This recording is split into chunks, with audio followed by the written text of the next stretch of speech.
Singabako, thanks for your time. We appreciate it. So can you confirm whether this person does have COVID-19, and is it true that management told workers they don't have money for gloves and masks? As I'm talking to you, Shahan, I'm at Ku-tama Sinthu-mule, the very same facility we're talking about. And we just had a visit from the MSC for Health here in Limpopo, and reports that the facility doesn't have sufficient money for gloves and other PPEs is totally not true. We got a full brief, even in terms of quantities available. What is even more progressive here is that inmates have started making their own cloth masks. So we really want to appeal to people out there to say they mustn't really spread fake news. There's nothing like that. We've been on various platforms stating that we have a system in place which is able to give us a clear indication of the stock levels across all 243 centers in the country. So such reports, we can clearly say that they are definitely not true. We have sufficient stock. All right, so talk to us about the person who does have COVID-19 and what measures are in place to make sure that anyone they've come in contact with is basically tested. I can also update you and the viewers that the official who tested positive for COVID-19 was in isolation at home and was subsequently tested again last week, and those results are back. In fact, they came back today. She is now negative, but she's still at home. It's only next week where then we'll have to, do another assessment now utilizing our own healthcare officials.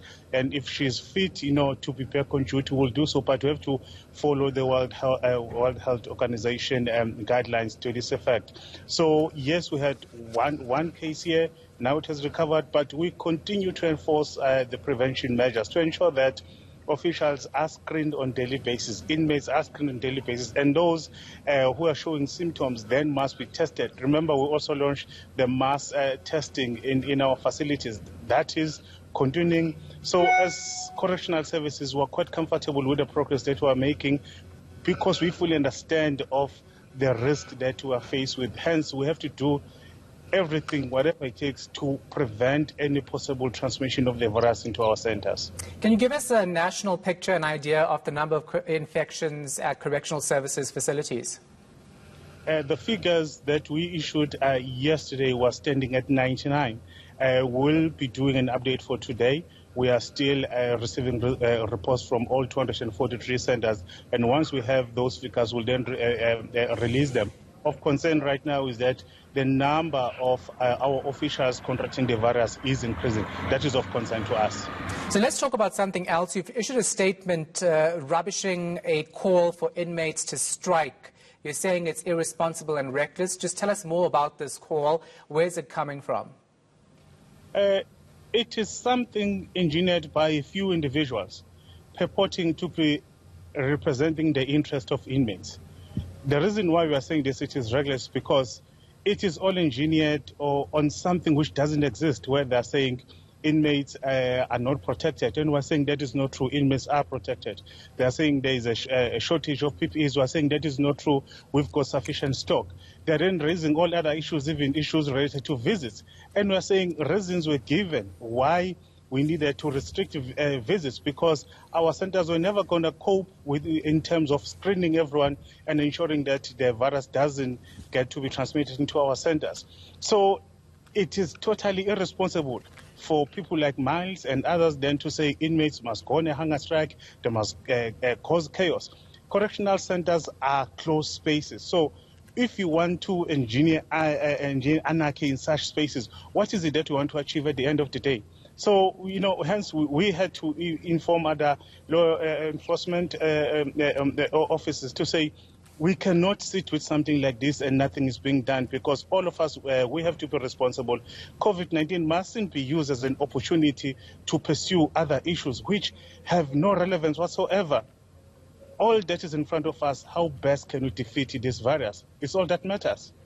So, I know you say that you're doing everything to make sure that people are protected, but like I said, we did speak to some people who are saying that only certain staff members are getting masks and gloves, etc., not everyone. And that's why they're concerned, because as you say, correctional services facilities are in a confined space, and there are scores of people in one building, for instance, or in one cell. So that's why there is this concern. And what can you say to that?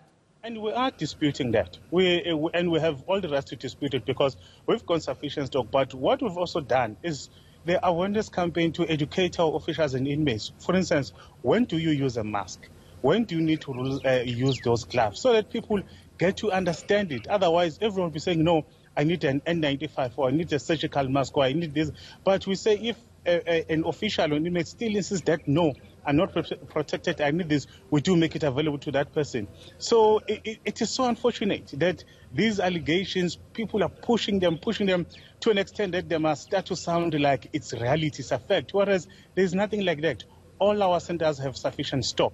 We'll continue to educate our officials how to use these PPEs because if you use them recklessly, they can also become a danger to you.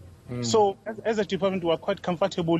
Hence, we are saying our prevention measures are in place. We are rolling them out. And where positive cases are reported, we also then have to activate containment and treatment, which is the second pillar of our strategy. All right. Thank you for that. Appreciate it. Correctional Services spokesperson Singabako Khumalo.